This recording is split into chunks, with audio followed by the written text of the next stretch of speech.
and good friends. I'm so glad that we started this evening with such a fine invocation. We should do all the praying we can before the Supreme Court declares any more prayers unconstitutional. Recently, my 8-year-old son had one of his friends over to dinner, and his friend looked a little lost when we said grace before meals. And so I said, "Steve, don't they say prayers before meals in your house?" And Steve replied, "No, my mother's a good cook."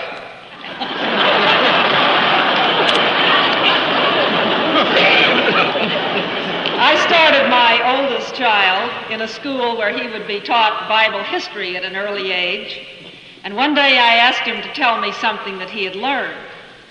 Well, he said, "Mother, we learned about the Israelites and how they were captured by the Egyptians and put to work in the uranium mines. And then their leader, Moses, got a hold of some jeeps, and they headed for the Promised Land. And the Egyptians chased them with tanks and mechanized infantry. And just as they were about to catch them, they got to the Red Sea, and Moses put up a pontoon bridge, and they escaped." And I said, "Johnny, I don't believe it really happened that way." Well, he said, "Mother, if you don't believe it happened that way, you sure wouldn't believe it the way the teacher told it."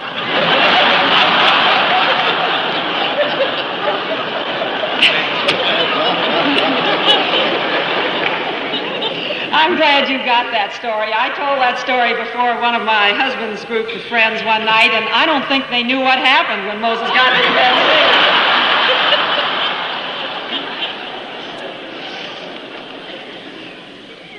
The question frequently asked in the last few months is the question, why did we lose so badly in 1964?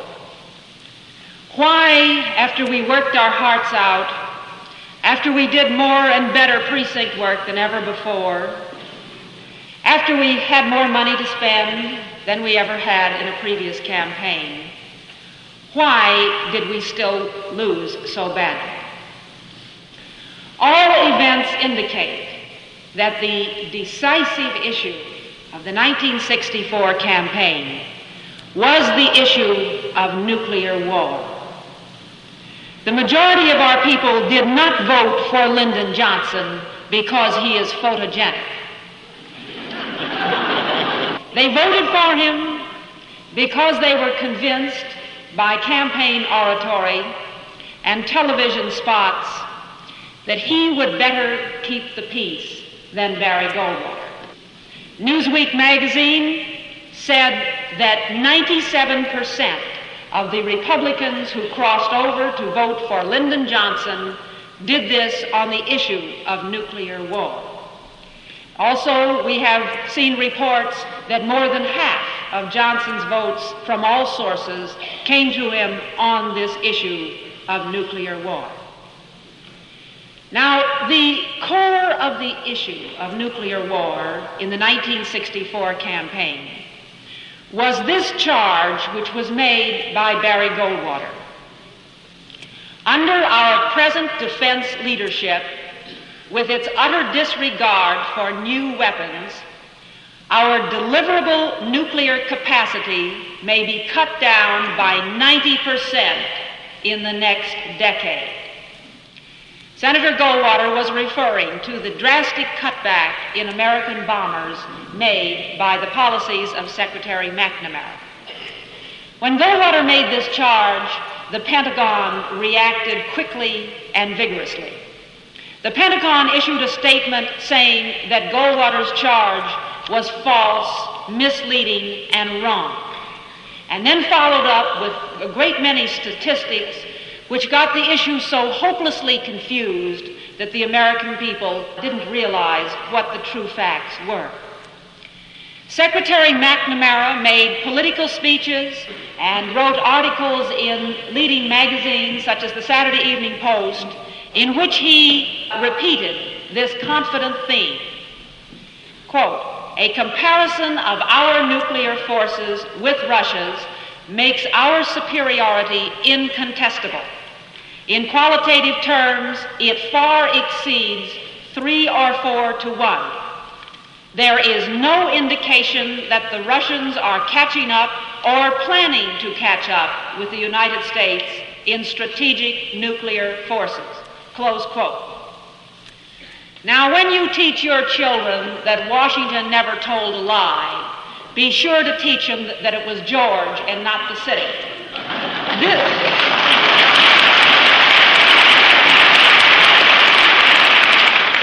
This is the Pentagon lie that won the election for the present administration.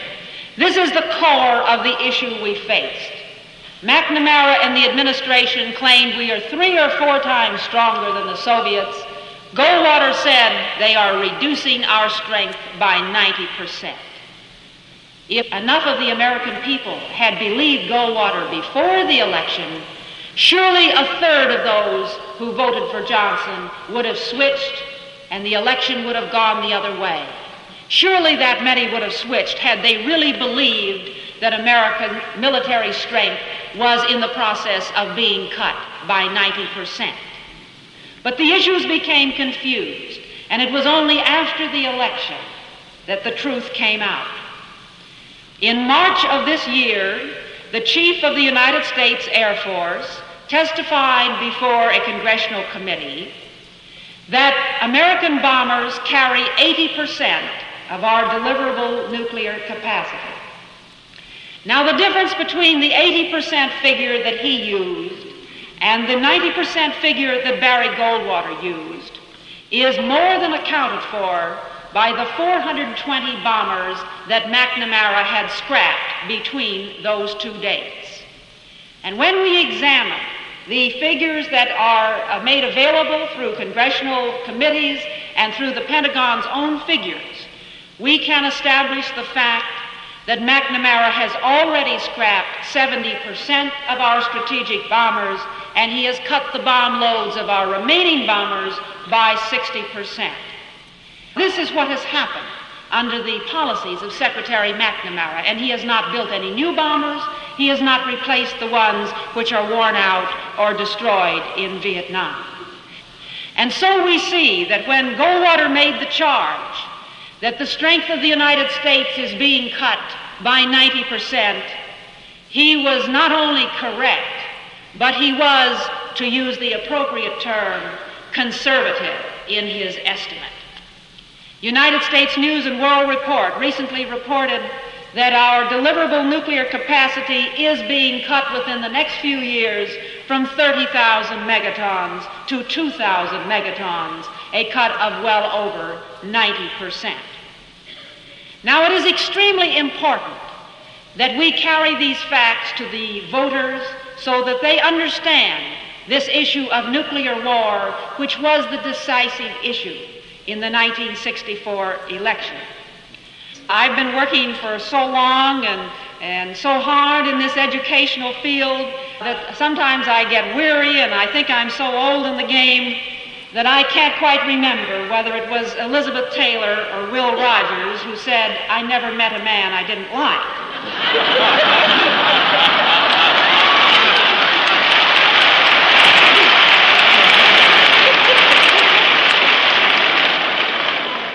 But don't be discouraged. We have to persist in this issue of defense because it is a matter of life and death to every American family.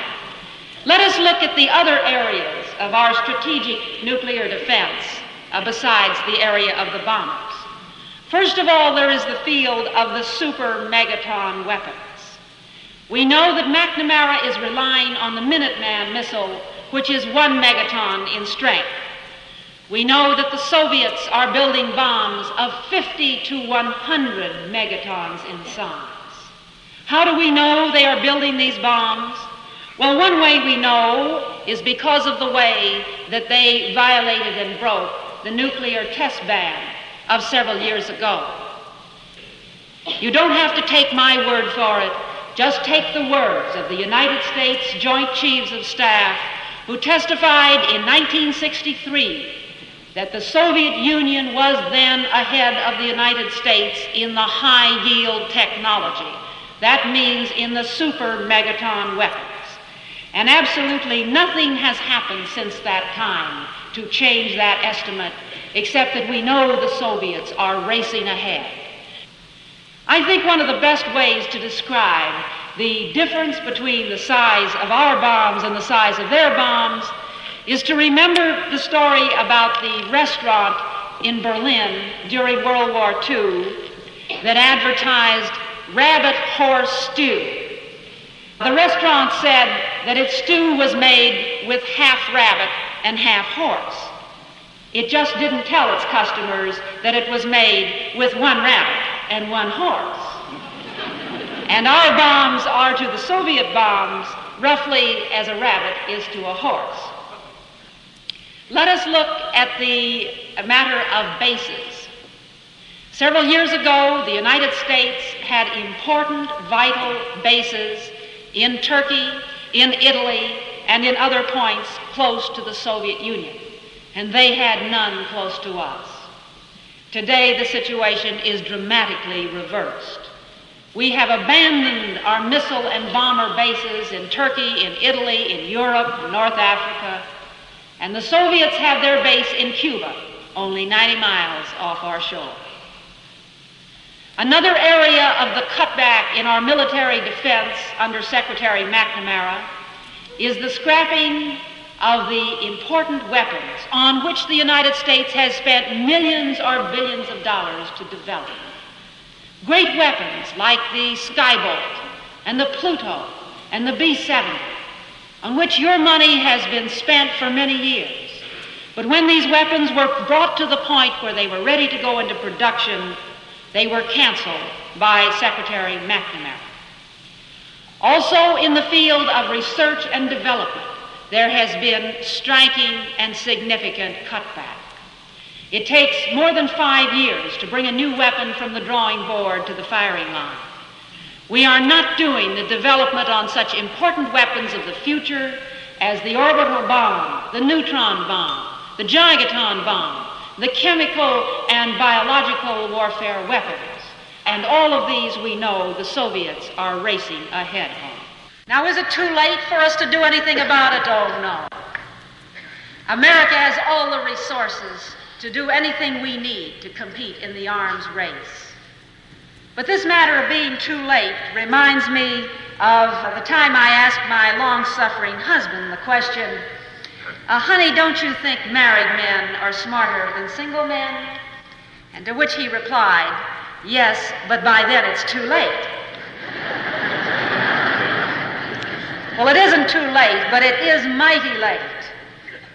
Just as falling bodies, the law of gravity tells us, pick up momentum as they fall, so these policies of Secretary McNamara are picking up momentum so that this dismantling of our military defense is proceeding at an alarming rate. Now, during these years, Secretary McNamara has said, well, yes, maybe I'm cutting back on these strategic weapons, but I'm concentrating on conventional weapons so that we will have the conventional weapons we need to fight a limited war anywhere in the world. He called this a flexible response. Vietnam gave us our first real chance to test what it meant. And Secretary McNamara's policy was found terribly wanting in Vietnam. In the spring and summer of this year, our men in Vietnam suffered shortages of almost everything that they needed to fight in Vietnam. They had shortages in transportation, in ordnance, in supplies, in ammunition, even in clothing. Our men were fighting in tennis shoes in a jungle where lack of the proper footgear could mean death because of the unusual weapons used by the enemy there. And how is this possible that we have these shortages? Well, let me tell you one story which I know from personal experience. During World War II, I worked as a gunner and a technician in the largest ammunition plant in the world. We produced more than 6 billion rounds of ammunition. We had a peak employment of more than 42,000 people. At the end of World War II, the Truman administration dismantled and scrapped the whole plant. They gave it away, sold some of it, and scrapped and destroyed the rest and turned the buildings into a record center. Then along came the Korean War, and the whole plant had to be reactivated. The machinery and the equipment had to be bought again, this time, of course, at a much higher price, and the plant went into full production for the Korean War. At the end of that war, the Eisenhower administration did not make the same mistake that the Truman administration had made. The plant was not given away, but it was put on what we call a layaway basis. All of the machinery was carefully cleaned and greased and covered. The entire plant was put in perfect condition. Like this, it would have remained perfect for 20 years, ready to produce ammunition on a day's notice. The plant remained like this from 1955 until 1961. And then came Secretary McNamara. In one of the gigantic giveaways of all time, this entire plant was given to India. A special appropriation was made for the task of crating all this machinery and shipping it down to New Orleans. And then it was sent over to India, and it was installed on a site 155 miles west of New Delhi. And there, this plant began producing ammunition just in time for the India-Pakistan War. And so we have the situation that this great plant, which was twice paid for by the American taxpayers, was in 1965 producing ammunition to kill our friends in Pakistan instead of to save the lives of our own men in Vietnam. This is just one example of the dismantling of our military strength under the policies of Secretary McNamara and the present administration. If their policies were found so far wanting in a little war in Vietnam against a 30th-rate power, how can we rely on this administration to defend us against the big threat? And we know where the big threat is. We know that the men in the Kremlin have repeatedly promised to bury us and to dig our graves and dump us in. Now, it isn't the Russian people who want to bury us.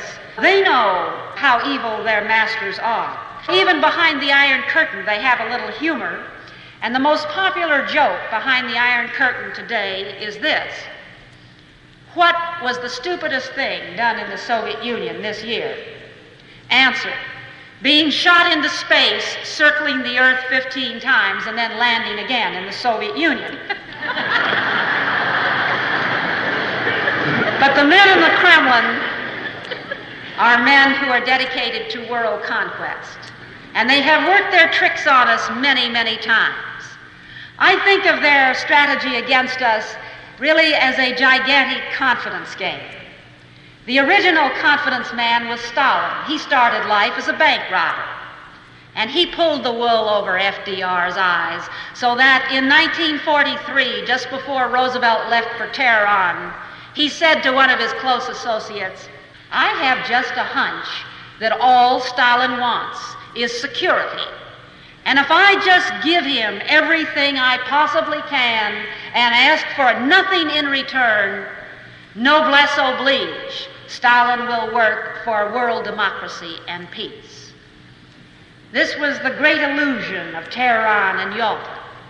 And Roosevelt went to those meetings, and Stalin fleeced him of control of Eastern Europe, China, and 3 votes in the UN.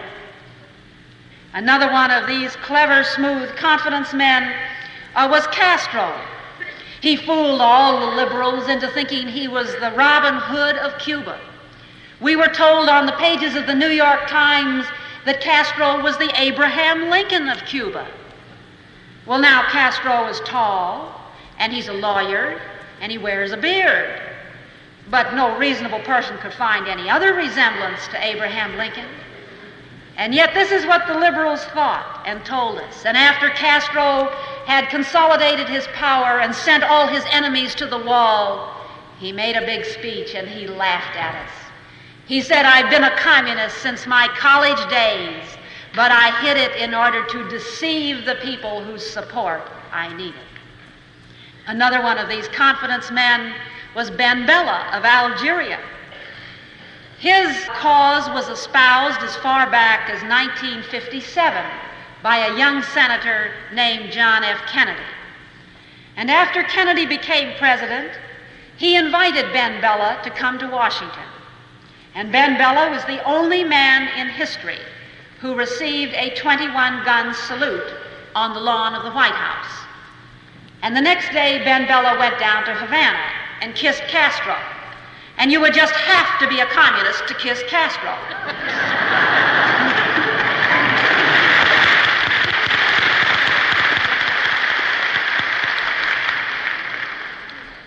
The prevailing view in Washington today is that the communists have used up their bag of tricks.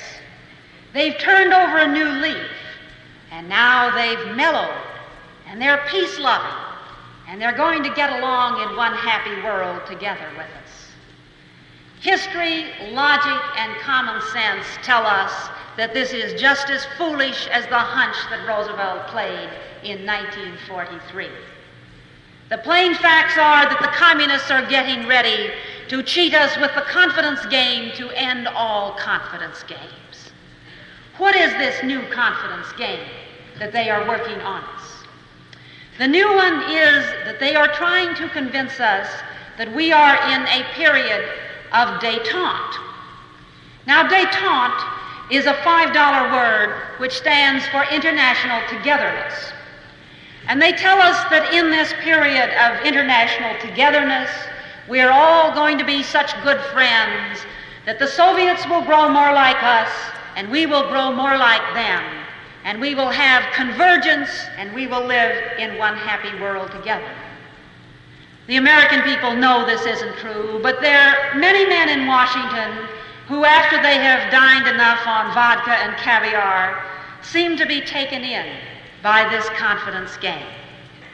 These men are men who have no faith in America or its greatness or the principles that made us a great land.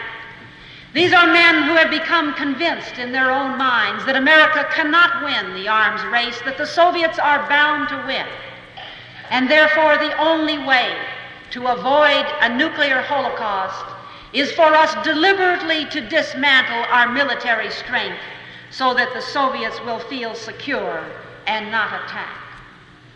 These are the men I call the gravediggers. They are not communists. They are card-carrying liberals. They are the ideological descendants of the men who were wrong about Stalin, wrong about Mao Zedong, wrong about Castro, and wrong about Khrushchev sending his missiles into Cuba in 1962. These are men who have espoused this new strange theory that it is safer to be weak than to be strong. And so these men have brought about a deliberate and a progressive dismantling of American military strength. This policy was first outlined for the public by a man named Paul Nietzsche, who later became our Secretary of the Navy. He laid out this plan at one of the most important strategy conferences ever held. He espoused this theory that it's safer to be weak, and he called for the dismantling of American military strength. This was followed up by another very extensive and similar specific plan laid out by Roswell Gilpatrick in the important publication Foreign Affairs. It was espoused by such men as Walt W. Rostow and Jerome Wiesner, who attended the Moscow Pugwash Conference in December of 1960, and within a few weeks thereafter became policy-making officials high in the Kennedy-Johnson administration. Of course, Secretary McNamara is the principal one who carries out the policies of these gravediggers who believe that we should make America second best in the arms race. And every time Secretary McNamara would appear before a congressional committee in order to announce that he was scrapping or holding back on some new weapon, the man he would call on to fortify his position was the Pentagon's chief of research, a man named Harold Brown. And Harold Brown would provide the intellectual gobbledygook to confuse the congressmen so that they didn't realize what McNamara was doing. And now in the last few months, with all this signifies, Harold Brown has been made our Secretary of the Air Force. The chief spokesman of the Gravediggers on Capitol Hill is Senator Fulbright, who chimes in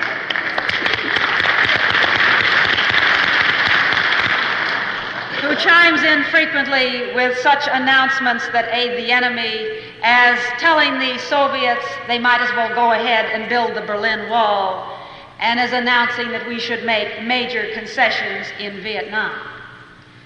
One of their principal spokesmen in the press is Walter Lippmann, who is the one who gave the idea to Khrushchev in 1962 that he could demand our withdrawal from Turkey in exchange for his taking missiles out of Cuba. The principal theoretician of the Gravediggers is a man named George Kennan. He made an important speech just this year in which he clearly laid out to this important audience that we must place our hope for future peace on the humanity of the communists and the hope that they will not attack. In other words, we have no hope from American military strength. We have no hope from McNamara's Minutemen. Our only hope is in the humanity of the communists, that they will not go ahead and inflict us with a nuclear holocaust. Most Americans believe that our best hope is in American military superiority.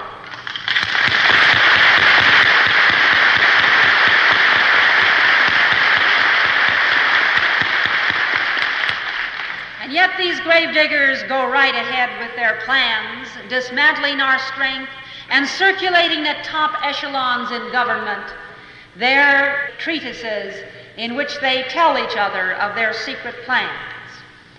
Another one of these men is William Foster, who is the head of the U.S. Arms Control and Disarmament Agency.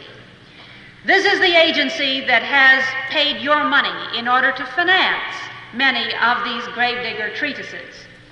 One of them, for example, was the one called Study Fair. Don't be misled by the name. There's nothing fair about it. It is really a blueprint for national suicide. FAIR is an acronym which stands for Focus on Arms Information and Reassurance. Believe me, it isn't reassuring, but it does give a lot of information about what's going on in the minds of the Gravediggers.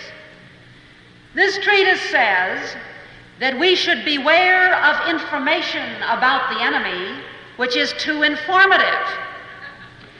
It says it is destabilizing to world affairs if we know too much about what the enemy is planning. It's much more stabilizing if we have inaccurate information about what the enemy is planning. Study Fair says that if we have a crisis, we should turn off our sources of intelligence, such as the U-2 planes, so that we won't become nervous about what the enemy is doing during the crisis. We should give the Soviets the right to veto the intelligence information that is passed to the President of the United States.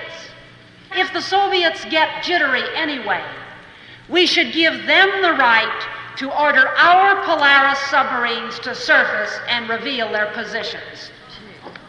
Now, how crackpotty can you get?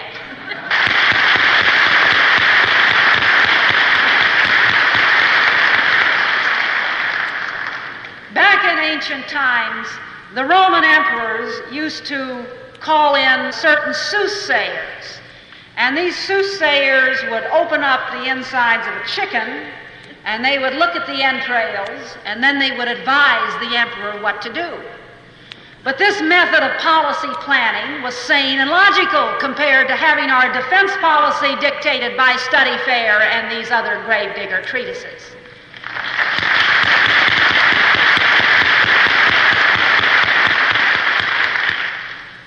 These are very grim subjects, grim to all Americans because they concern your lives and the lives of your loved ones.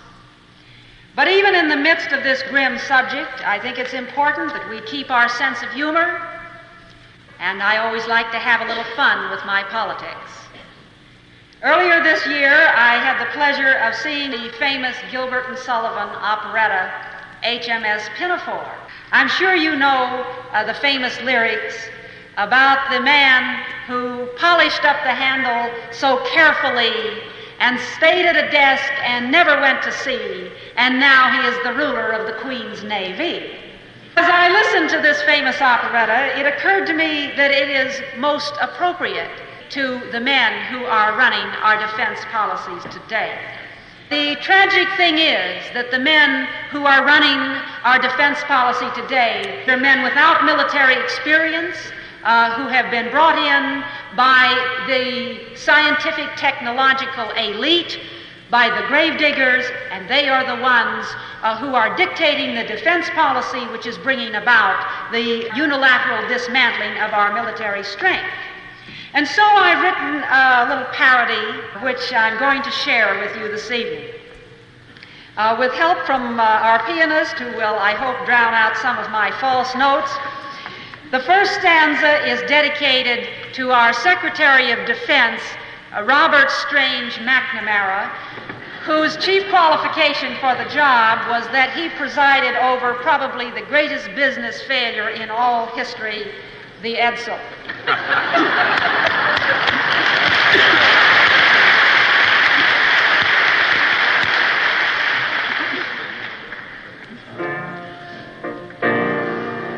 When Mac was a lad, he served a term as whiz kid in Ford's auto firm.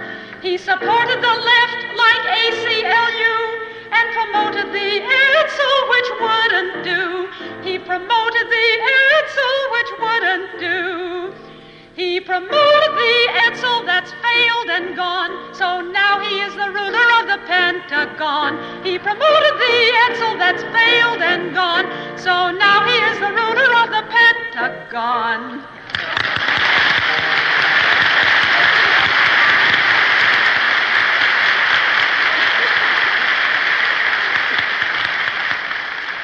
Thank you. You encourage me. There's more. The second stanza is dedicated to Roswell Levitt Gilpatrick. Mr. Gilpatrick was for several years the #2 man in the Pentagon, second only to Secretary McNamara. He is now the chairman of a special committee which has drafted a secret report to determine what our nuclear strategy will be, which the American people have not been permitted to see. His chief qualification for the job was that he was a lawyer, and as described by the New York Times, he belongs to the cream of ballroom dancers.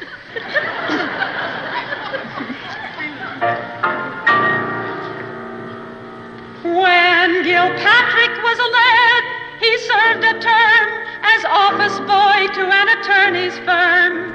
He acquired 3 wives and a partnership, but of military strategy he had no grip. Of military strategy he had no grip. Of military knowledge he lacked all pretense, so they made him Deputy Secretary of Defense. Of military knowledge he lacked all pretense, so they made him Deputy Secretary of Defense.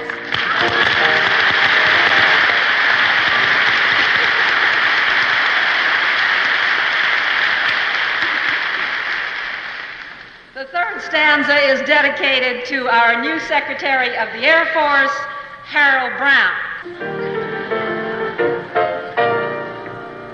Since Harold was a lad, he's never flown an aeroplane or worked on his own. He stayed at a desk and avoided every war and scrapped new weapons for boys fighting over there. He scrapped new weapons for boys fighting over there. He canceled the B-70 and big missiles, of course, so now he is the ruler of our Air Force. He canceled the B-70 and big missiles, of course, so now he is the ruler of our Air Force.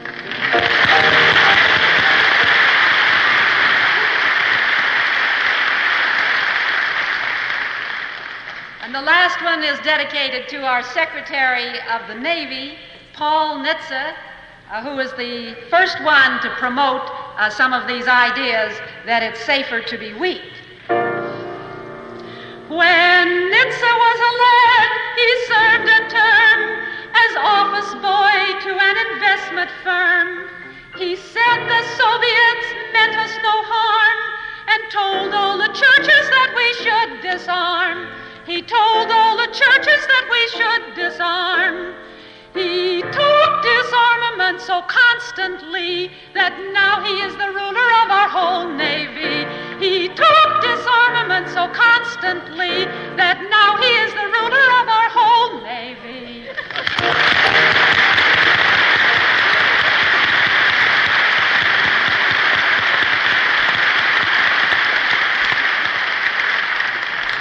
Funny, yes, but tragic, that these are the men who are dictating the defense policies of the United States.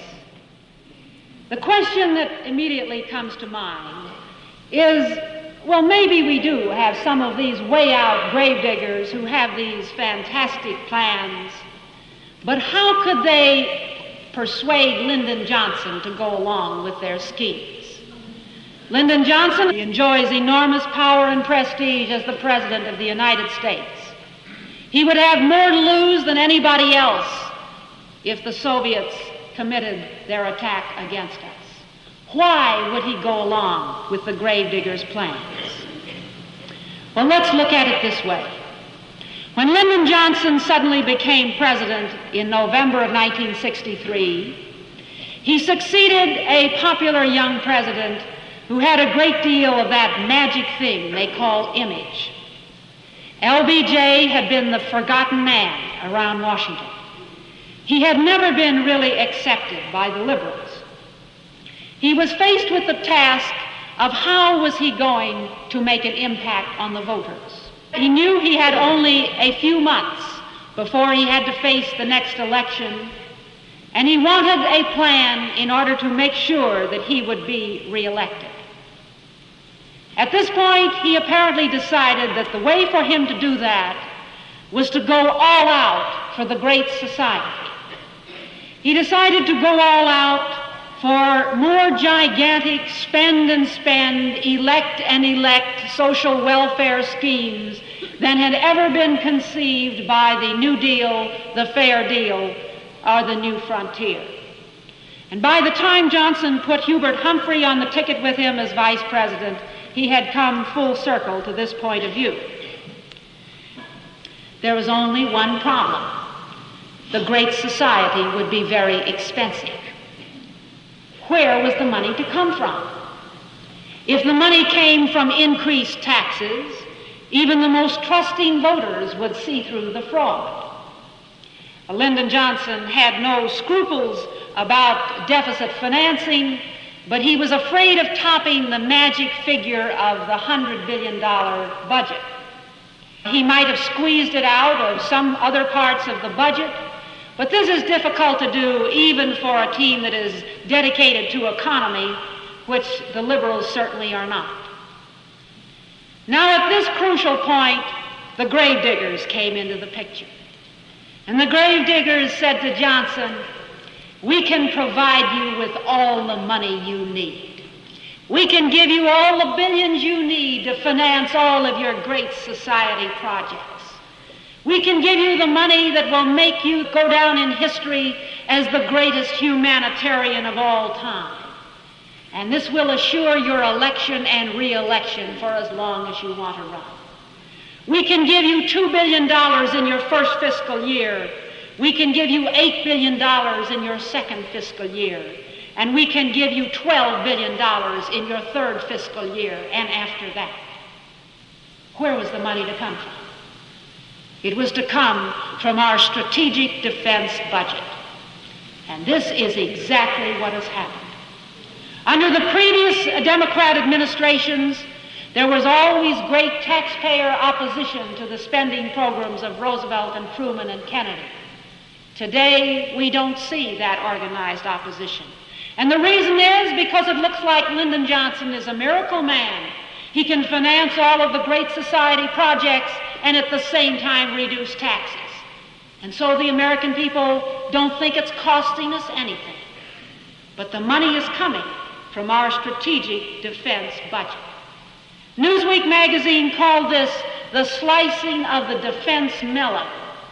Lyndon Johnson and his political friends have been slicing the melon skillfully in order to provide these vote-buying schemes to guarantee large blocks of voters. He said in one of his speeches in the East Room of the White House, "We are taking money from the tanks and bombs and we are putting them in to the Great Society projects." This is what has happened, and the proof of it is in the budget figures which show that the money spent for our strategic defense, the only defense that can save us from the danger we face, has been reduced 45% in the last 3 years. This is how it has happened, and this is what has brought our country to a situation of great peril. The matter of our national defense is not something we can leave to the Pentagon. Each of us has a part in this job of preserving American defense today. First, we must nourish and sustain our faith in God, faith in America, and faith in the ideals that made our land great.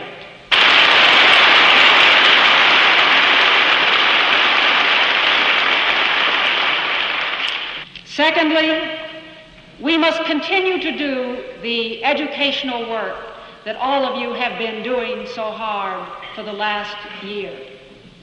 God told Abraham that the cities of Sodom and Gomorrah would be spared his wrath if only 10 just men could be found. And when 10 could not be found, fire and brimstone descended on those cities.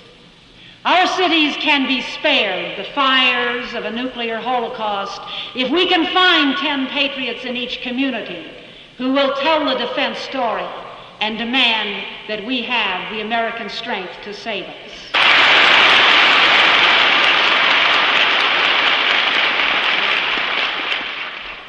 Third, we must engage in the political action which is necessary to do the job.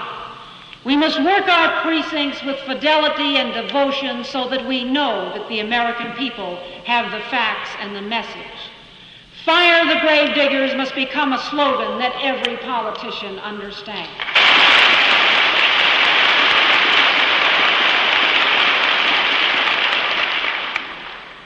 Last Christmas Eve, I was doing my last-minute shopping, and I found myself late in the afternoon on a crowded elevator with many women with aching feet and arms full of bundles.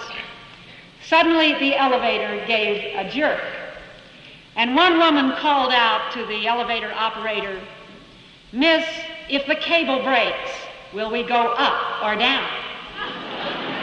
The elevator operator had had her share of strain that day, too, and she turned around and calmly replied, "Madam, that will all depend on what kind of life you've been living."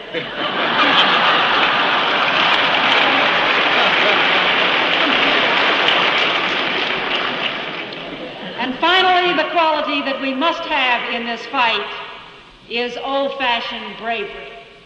We wonder whether we have enough Americans with the bravery to take on the task of the nuclear space age. But I am encouraged by the massive demonstration of bravery we had in 1964. Barry Goldwater was smeared with the most terrible campaign of terror that we have ever seen in American politics. Lyndon Johnson clearly implied in his campaign speeches that if Barry Goldwater were elected, it might result in 100 million American deaths. Little girls eating ice cream cones on television appeared about to be incinerated in a nuclear holocaust if the voters voted against the administration. And yet, in spite of this campaign of nuclear terror, 27 million Americans looked that terror in the face and went out and worked their hearts out for the candidate they felt could save the country.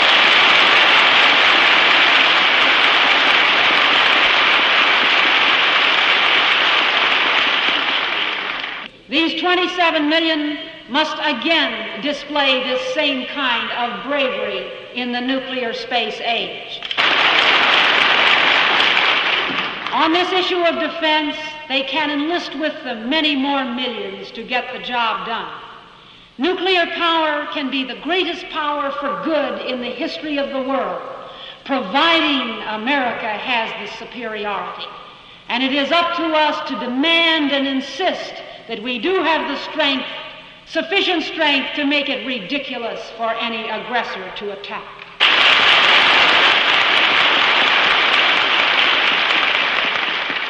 The moment of truth for every American is when he looks into his heart and faces the evidence and resolves to go out and win the battle of the grassroots versus the gravediggers.